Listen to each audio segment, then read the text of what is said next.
Mari kita berdoa. Terima kasih Bapa, terima kasih Tuhan Yesus, terima kasih Roh Kudus. Kami telah bersekutu dengan tubuh dan darah-Mu Yesus. Sebentar kami akan mendengarkan sebagian daripada kebenaran firman-Mu ya Bapa. Sebelum itu segala puji, hormat, syukur kami naikkan kepada-Mu Bapa, kepada-Mu Tuhan Yesus dan kepada-Mu Roh Kudus, karena Engkaulah Allah Tritunggal kami yang esa.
Berikanlah kami pengetahuan, pengertian, dan akal budi-Mu ya Tuhan, supaya kami menjadi orang bijaksana dan rendah hati seperti diri-Mu.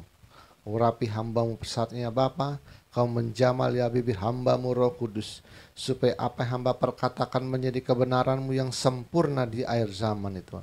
Sembunyikan hamba-Mu di balik salib-Mu, biarlah Engkau semakin besar dan hamba-Mu semakin kecil.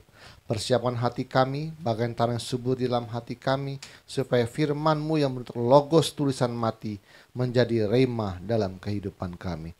Terima kasih Bapa, terima kasih Tuhan Yesus, terima kasih Roh Kudus. Di dalam nama Tuhan Yesus kami telah berdoa dan mengucap syukur. Haleluya, kita yang percaya katakan amin. Mari kita ucap salam kita. 1, 2, 3. Salutam en Christo en dunameon energemata. Salam di dalam Kristus, di dalam kuasa mujizatnya. Amin. Silakan duduk. Shalom semuanya.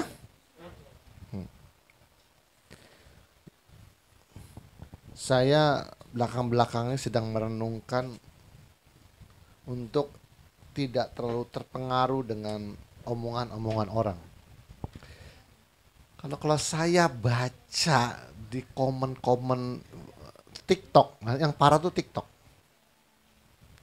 Di TikTok itu waktu perang kemarin apa? Israel dan Iran ya. Perang duar.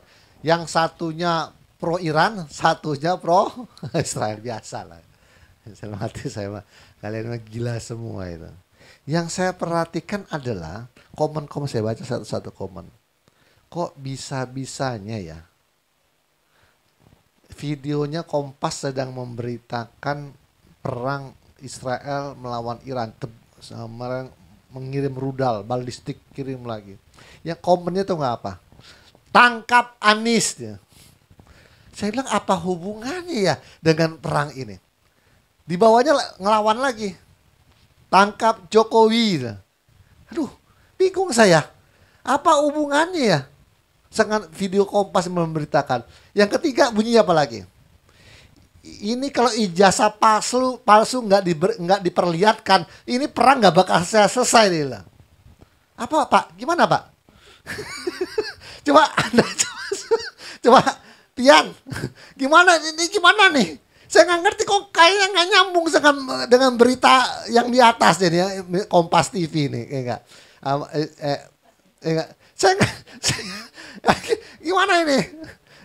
Saya nggak ngerti kenapa bisa begitu Tian. Kenapa beritanya nggak sama dengan komennya itu. Ini katanya, ini kalau Anies kalau nggak ditangkap, yang keempat kalau nggak ditangkap ini perang nggak bakal selesai dia bilang. Percaya dia bilang, tangkap Mulyono, tangkap Anies pasti perang selesai dia bilang. Ya bingung saya kadang-kadang. Ini maaf loh ya pendengar Pak Jokowi gue, ini saya yang membaca komen-komen Pak. Ya. Saya nggak nyambung gitu antara berita yang diberitakan oleh Kompas TV sama komennya gitu. Apa hubungannya dengan ijazah palsu dengan perang gitu? Artinya satu Pak, orang mana gila semua Pak. Kayaknya emang gak berakal budi. Artinya dia komen begitu masih ada kebencian ya. Ya saling kebencian itu. Karena nggak nyambung dengan berita yang di atas gitu. Saya lihatnya emang orang pada nggak waras semua ya. Saking benci dengan satu orang sampai nggak sama dengan berita dengan komennya gitu. Saya kadang-kadang bacanya bingung saya. Kok nggak nyambung ya saya bilang ya. Artinya memang moha, loba dan dosa sangat menguasai hati manusia. Moha, kebodohan batin, loba, keserakahan dan dosa, kebencian menguasai hati manusia. Jadi nggak peduli pokoknya beritanya apapun itu yang diulang-ulang. Heran saya kadang-kadang. Nah, saya juga ada kejadian di rumah seperti itu gitu. Ya kan? Ngambil gasnya di mana, ngocehnya ke saya gitu. Saya memang berarti sama dengan komen yang di TikTok gitu. Ngambilnya ke gasnya ke orang lain, ngocehnya ke saya gitu. Saya bingung, mana saya tahu, saya bilang nggak ngambil gas sama saya bilang nggak beli sama gas sama saya bilang kenapa saya yang diocehin, saya bilang ya. Nanti memang ada orang namanya hatinya memang penuh kebencian dia. Jadi dia sampai orang itu WA saya japri loh. Kok dia bilang, ini tetangga kamu ini dia bilang, beli gas sama saya dia bilang. Coba ini kenapa nih bisa bilang? Kata alasannya kalau beli sama aku nggak kasih katanya. Aduh saya bilang, nggak, orangnya nggak pernah ngambil di sini. Katanya istrinya pernah ngambil, iya pernah ngambil set ini. Saya nggak tanyain WA-nya, dia bilang nggak pakai WA, nggak punya handphone. Nah ini gimana saya mah gini aja, saya ngurusin diri hidup saya aja pening saya bilang, kalau ngurusin orang lain tambah pening minum Paramek saya bilang. Masa orang mau beli nggak kasih Pak? Kan logikanya di mana gitu? Nah Pak susah ngomong sama aku nih, saya mau ngasih tahu aja ini tetangga aku dia bilang. Ya walaupun tetangga kan mana saya tahu orang belinya nggak sama saya ya. Kadang-kadang bingung ya, kadang-kadang bingung belinya sama siapa, ngocehnya ke saya gitu, bingung saya. Pusing saya. Nah, saya pikir kok sama di TikTok ya Tuhan ya. Kok videonya beritanya apa, komennya apa, itu juga sama, belinya di mana, ngocehnya ke saya gitu. Nggak banyak apa-apa hubungannya dengan saya itu. Artinya satu ya yang ingin saya pelajari adalah saya renungan baik-baik. Kenapa tadi begini? Tuhan, saya udah tahu sekarang. Memang manusia ini nggak berakal budi. Jiwanya terganggu dia dengan kebencian, ketidaksukaan ini. Manusia ini jiwanya terganggu dia. Pokoknya walaupun nggak ada hubungannya dengan Anda, kalau saya benci sama kamu, saya ocehin kamu ya. Saya ngomongin, saya gosipin kemana-mana, kamu tuh buruk pokoknya. Jadi saya pikir begitu, di TikTok ya gitu, sama beritanya apa yang disalin kemana-mana. Apa hubungannya coba? Saya bilang manusia memang penuh dengan kebencian Tuhan.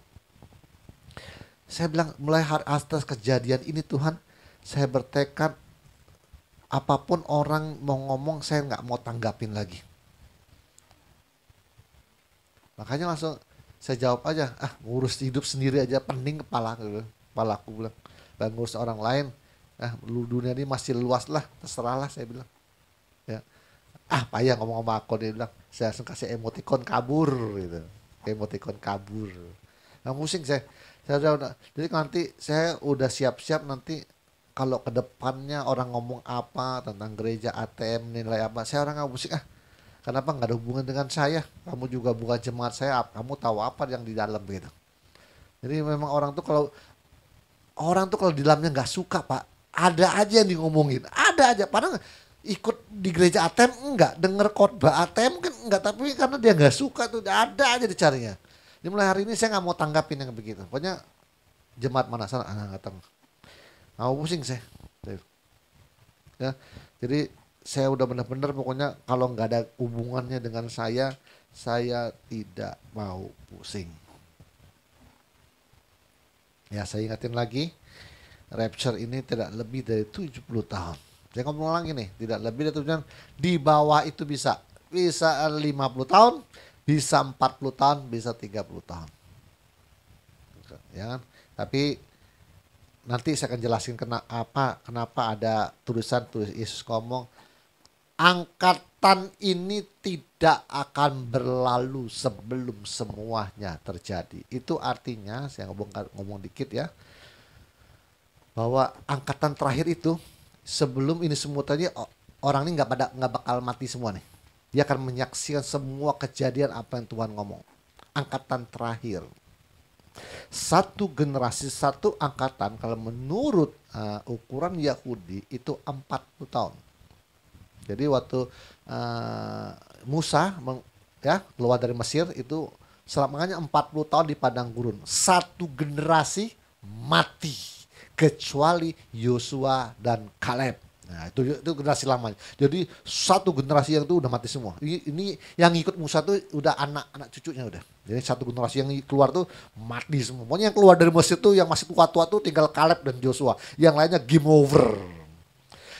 Secara ukuran Yahudi 40 tahun itu udah satu angkatan. Nah nanti saya akan bukakan. Nah, saya lihat hanya punya ide anak-anak saya, Pak itu TV udah lengket di tembok. Nyambutnya ribet. Belum kita mau nyambungnya lagi supaya papa mau ada gambarnya kan. Akhirnya itu kan TV sudah ada wifi-nya. Bisa nyambung ke handphone papa. Handphone saya doang yang bisa nyambung. Yang lainnya belum punya namanya aplikasi namanya Smart View. Hanya handphone saya ini yang punya Smart View. Nah ini walaupun handphone ini agak jadul tapi dia punya Smart View. Handphone saya yang satu lagi itu yang suka saya pakai itu tidak ada Smart View-nya. Punya istri saya pun nggak ada Smart View-nya, nggak tahu punya ada. Dia ada aplikasi dari Samsung sendiri namanya Smart View. Itu bisa nyambung ke wifi-nya televisi. Jadi mau nggak mau nanti ngerekamnya harus pakai handphone lain. Yang ini khusus saya taruh di mimbar karena ada Smart View-nya. Jadi kalau saya pencet di sini keluar di layar langsung tanpa kabel. Ada wifi-nya dia. Ini khusus yang ini nih. Ya, jadi daripada pusing-pusing anak-anak saya bilang gini aja Pak. Nanti ke Papa kalau mau khotbah akhir zaman kita pindah semua selama 18 episode. Jadi nggak usah bongkar-bongkar TV, nggak usah bongkar-bongkar kabel, langsung semua data yang Papa mau kita taruh di handphone dengan pakai flash disk. Nah, handphone saya itu bisa flash disk. Setelah simpan di flash disk, langsung buka di handphone, langsung pencet sambung ke LCD layarnya. Nanti saya ceritakan bagaimana Belzazar anaknya Nebukadnezar mati waktu dia perkakasnya itu, dia bilang kurang aja kata Tuhan. Dia pakai mabok-mabokan. Gimana sih caranya mati? Paran itu secara strategi perang kerajaan Nebukadnezar itu sulit untuk ditembus, saya kasih tahu. Karena kerajaannya, kota kerajaannya di tengah, oke ya. Dikelilingnya digali sungai sama Nebukadnezar. Udah bisa bayangin loh, nih pindahin dulu sebentar. Ini cerita sih ya, untuk pembukaan karena menuju ke sana. Jadi ini kalau kota yang Daniel tuh si Nebukadnezar, ya, ini tembok semua kayak tembok Cina itu. Dikelilingnya ini digali digali sungai. Disambungkan ke sungai, diputar, digali ya, zaman dulu terus sambungin ke sungai. Sungai atas, sungai ke bawah. Api berputar deh, digali. Jadi nyambung ke sini, Penuh ke sini, buang ke sana.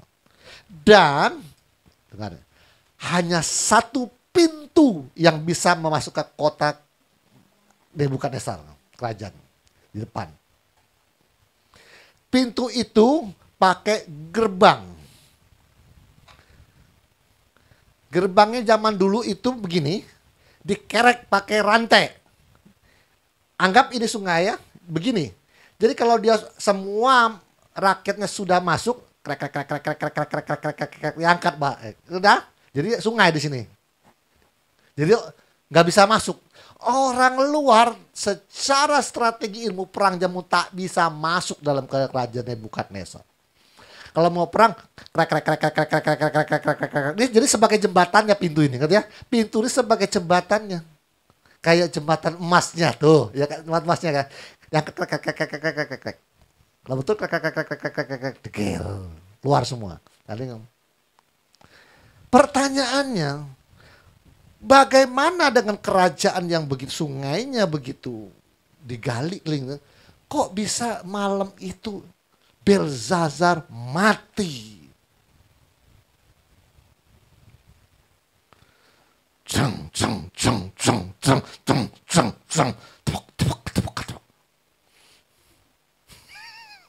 Mengerikan. Anda lihat cara Tuhan nanti, ya. Saya mau arah ke sana. Makanya kita selesaikan dulu.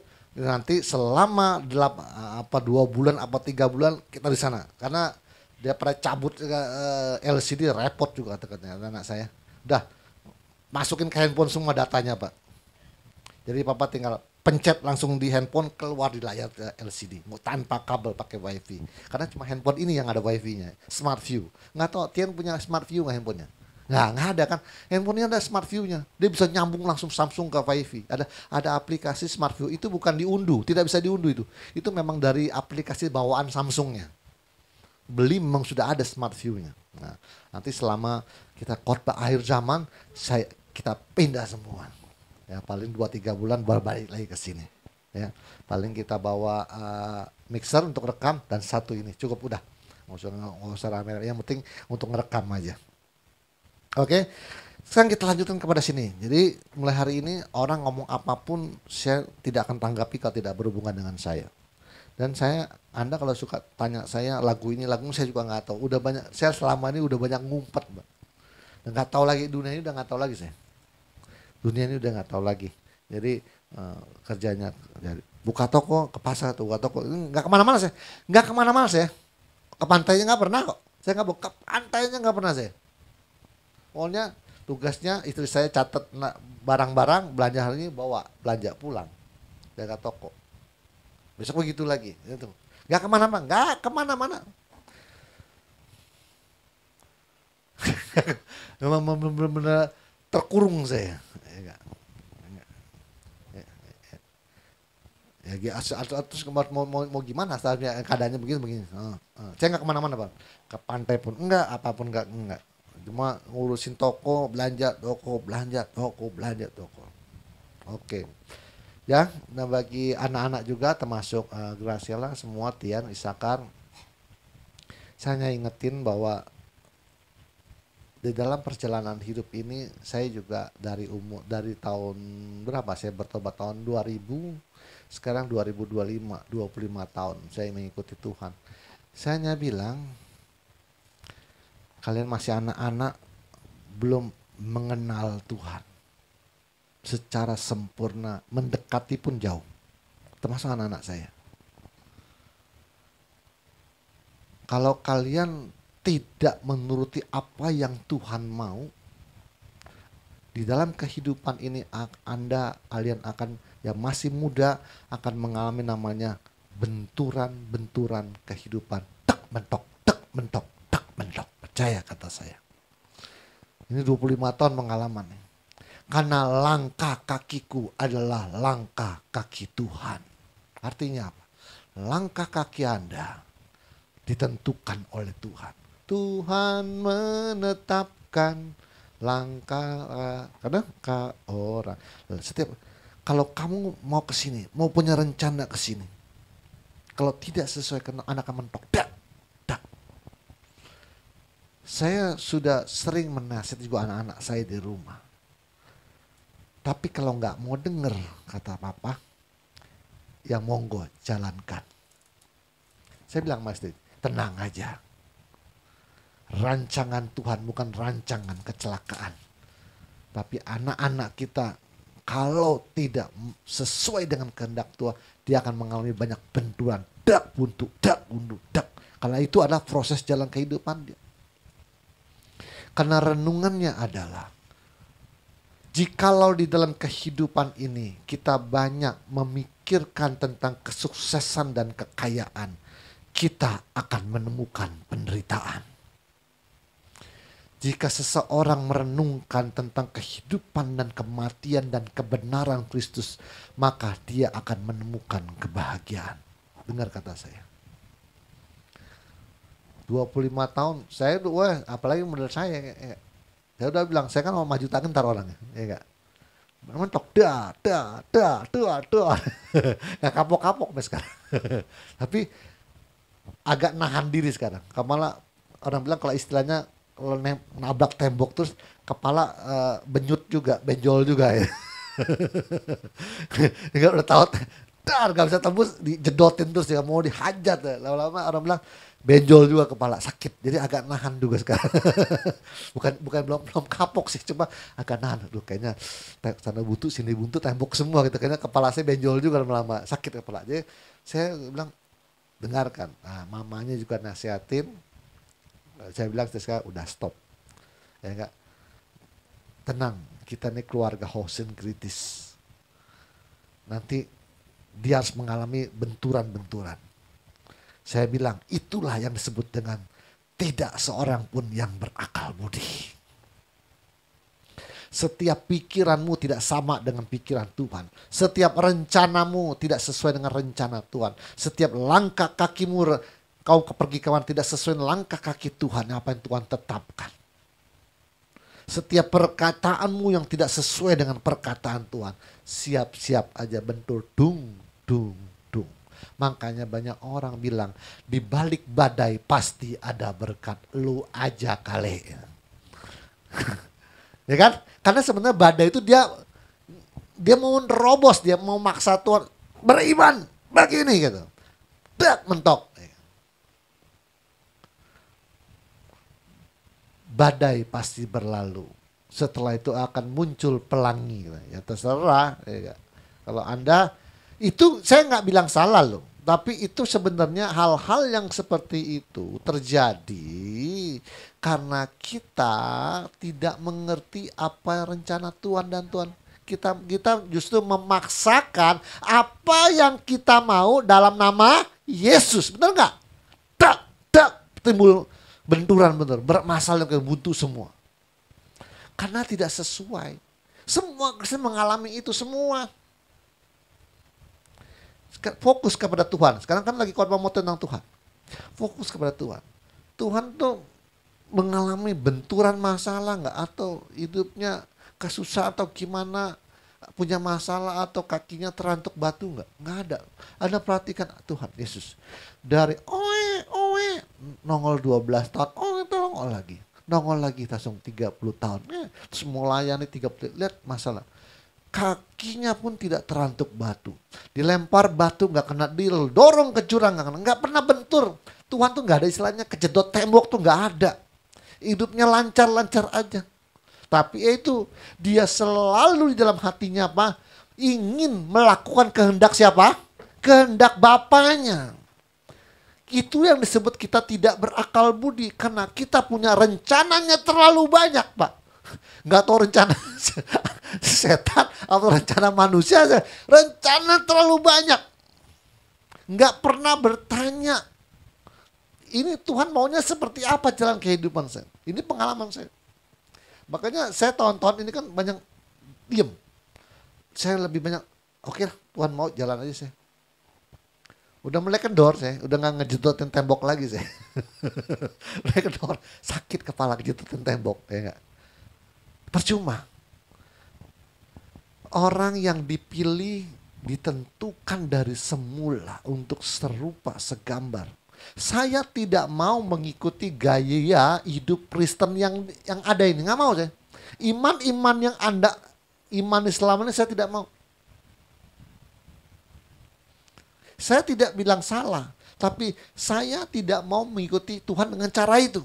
Saya nggak bilang salah. Namanya manusia nggak berakal budi. Saya tidak mau bangun gereja itu teriak-teriak dengan janji iman, perpuluhan, dan buah sulung. Dengar nih, saya ngomong. Saya tidak mau bangun gedung gereja dengan perkataan janji iman, perpuluhan, dan buah sulung. Kemarin saya ada upload video gereja.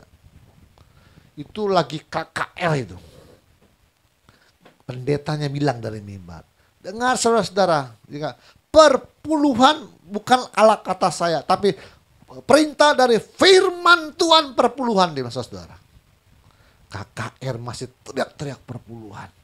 Ya ampun, dalam hidup saya. Saya berpikir, nggak ada yang lain apa firmannya, Pak? Uang gitu. Saya benar-benar nggak mau ngomong uang loh kalau di mimbar. Saya mau mengikuti apa yang Tuhan mau. Oke, terakhir. Oke, kemarin Paulus sudah sampai detik terakhir, sampai kematiannya sudah dekat. Jadi Paulus tahu saatnya belum tiba. Paulus tahu bahwa pekerjaannya belum selesai. Dan Paulus tahu pada detik terakhir bahwa kematiannya sudah tiba. Sekarang kita perhatikan satu orang lagi, yaitu Petrus. 2 Petrus 1:14-15. Sebab, kata Petrus nih, aku tahu bahwa aku akan segera menanggalkan kemah tubuhku ini sebagaimana yang telah diberitahukan kepadaku oleh Yesus Kristus Tuhan kita. Tetapi aku akan berusaha supaya juga sesudah kepergianku ini kamu selalu mengingat semuanya ini. Siapa yang ngasih tahu tentang kematiannya? Menurut ayat ini tuh. Yang telah diberitakan kepadaku oleh Yesus Kristus Tuhan kita. Jadi pasti tahu. Paulus siapa yang ngasih tahu? Pasti Tuhan Yesus yang kasih tahu. Jadi saya dengar kalau minggu depan rapture kita pasti tahu. Nanti saya akan jelaskan apa artinya tidak seorang pun yang tahu saatnya kedatangannya. Tidak malaikat, tidak anak, kecuali Bapa yang di surga. Benar ayatnya seperti itu? Nanti saya akan terangkan ya. Kenapa Yesus bilang anak pun tidak tahu. Saya akan jelasin. Kita kalau sudah sampai level sahabat Allah, pasti tahu Tuhan datang. Tuhan kalau melakukan sesuatu itu kalau levelnya sudah sama dengan dia sahabat, dia selalu punya perasaan tidak enak. Apakah aku akan menimpakan kepada Sodom dan Gomora? Apakah aku ini tidak memberitahukan sahabatku itu Abraham? Dia nggak enak kalau melakukan sesuatu. Kalau orang itu sudah dianggapnya levelnya sahabat. Kalau sahabat itu kan sama levelnya ya. Jadi dia bisa diajak tukar pikiran. Kalau Anda sudah sampai level sahabat, waktu Tuhan mau satu hari Tuhan yang dahsyat itu, Tuhan akan ada perasaan gak enak dengan sahabatku ATM. Apakah aku tiba-tiba muncul dan rapture tanpa memberitahukan kepada dia? Aku akan memberitahukan kepada sahabatku ATM bahwa minggu depan aku akan segera datang. Misalnya gitu. Jadi yang satu-satunya hamba Tuhan yang teriak tentang rapture sudah dekat hanya saya. Karena saya lihat keadaannya terus Tuhan memberitahukan saya waktunya sudah dekat. Nah, kata makrifatnya saya sudah share ke ATM Bangka kemarin. Sudah khotbah antara makrifat dan khotbahnya sudah sama. Waktunya sudah dekat. Oke. Petrus tahu akan kematiannya dan karena pekerjaannya telah selesai. Saya dan Anda dapat berkata dalam nama Tuhan Yesus, hai setan dengar, aku tidak akan mati sebelum pekerjaanku selesai. tidak seorang pun berhak mengambil nyawaku selain Tuhan Yesus Kristus. Dan aku akan tetap berdiri tegak setelah aku menyelesaikan segala sesuatunya. Amin. Ini ikrar imannya ya. Dalam nama Tuhan Yesus, hai setan dengar, aku tidak akan mati sebelum pekerjaanku selesai. Tidak seorang pun berhak mengambil nyawaku selain Tuhan Yesus Kristus. Dan aku akan tetap berdiri tegak setelah aku menyelesaikan segala sesuatunya. Amin. Efesus 6:13. Sebab itu ambillah seluruh perlengkapan senjata Tuhan, supaya kamu dapat mengadakan perlawanan pada hari yang jahat itu. Dan tetap berdiri sesudah kamu menyelesaikan segala sesuatunya. Berdiri tegap, jangan tunduk.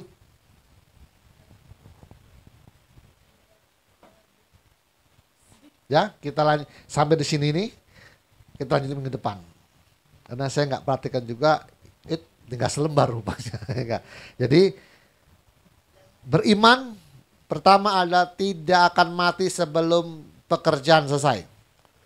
Beriman tidak akan mati kalau waktunya belum tiba. Dengan kematian itu yang berkuasa siapa? Maut dikuasai oleh siapa? Iblis. Jadi kematian itu memang dalam kuasa iblis. Kalau Anda punya dosa, maka iblis itu akan menuntut, karena Tuhan bilang upah dosa adalah maut. Aku kata iblis yang berkuasa, atau kalau kau berdosa langsung aku harus mati. Karena kalau itu tidak dilakukan, yang komplain siapa? Gini loh, Anda harus tahu permainan begini. Tuhan yang ngomong, Tuhan yang bikin peraturan, dengar nih. Tapi semua makhluk tahu. Malaikat, sorga, ya, iblis dan kawan-kawannya dan manusia tahu. Ada 3 yang tahu. Waktu Tuhan ngomong dan bikin peraturan, iblis, malaikat tahu, iblis and the gangnya tahu, dan manusia tahu. Perkataan Tuhan itu akan dilaksanakan. Kalau tidak dilaksanakan, bukan hanya iblis yang akan komplain dan menuntut, malaikat pun akan terjadi yang namanya ngenyek. Udah nangkep belum? Setiap perkataan Tuhan itu bernilai materai 10.000. Oleh karena itu Anda kalau berbisnis bikin perjanjian, apapun usaha harus pakai materai 10.000. Karena kalau omongan manusia bisa dipegang, maka materai 10.000 tidak laku. Pintar. Omongan manusia kalau bisa dipegang, maka materai 10.000 tidak laku. Tapi saya pastikan sang hosting kritis yang berdiri di tempat ini, perkataan saya bernilai 10.000 materai. Kalau saya ngomong, saya akan lakukan. Makanya lebih baik jangan berjanji daripada tidak dapat memenuhinya, karena perkataanmu sedang dilatih untuk rema hopistis. Kalau ini masih tukang bohong Pak, gimana rema hopistis? Kata Tuhan, aduh mulutmu masih bau, kata Tuhan. Gimana mau rema hopistis? Rema hopistis itu kekuatannya, dengar ya, sama dengan kekuatannya waktu Tuhan berfirman di Kejadian 1. Berfirman Allah, jadilah terang, maka terang itu. Kekuatan itu sama itu. Artinya kalau kita latih terus bahwa perkataan kita bernilai 10.000 materai, kalau dilatih terus sampai tidak ada celah, maka perkataan apa yang kau sebut itu akan terjadi. Kekuatannya karena sama. Cuma kita kan tidak menciptakan langit dan bumi. Cuma waktu kau berkata, dalam nama Yesus, kanker paru-paru sambung, langsung rema hopistis, tas. Cek boleh, langsung ke dokter. Cari dokter, benar gak kankernya hilang. Perkataanmu rema hopistis. Latihannya adalah, saya bilang lagi apa?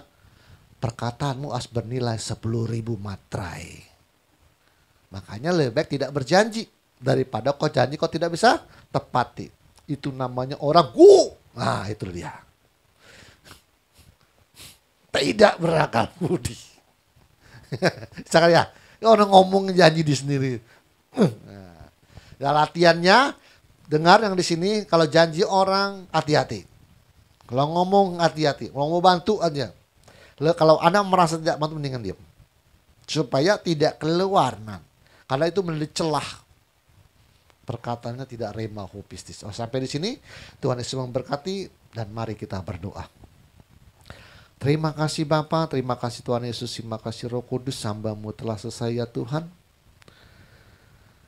Kumpulkan kami minggu depan Tuhan dan berikan kami kesehatan sepanjang minggu ini Tuhan. Supaya kami dapat mendengarkan rema terbaru dari firman-Mu Tuhan. Kami yang di tempat ini dididik Tuhan menjadi hosin kritis Tuhan. Sang pembanding untuk tepat tidak meleset sedikit pun doto suwolo serupa segambar dengan Tuhan Yesus. Terima kasih Bapa, terima kasih Tuhan Yesus, terima kasih Roh Kudus. Di dalam nama Tuhan Yesus kami telah berdoa dan mengucap syukur. Haleluya, kita yang percaya katakan amin. Tuhan Yesus memberkati. 直到有一天我们都老了，希望我们还能相爱着，眼睛模糊了，头发也白了，满面皱纹也很快乐。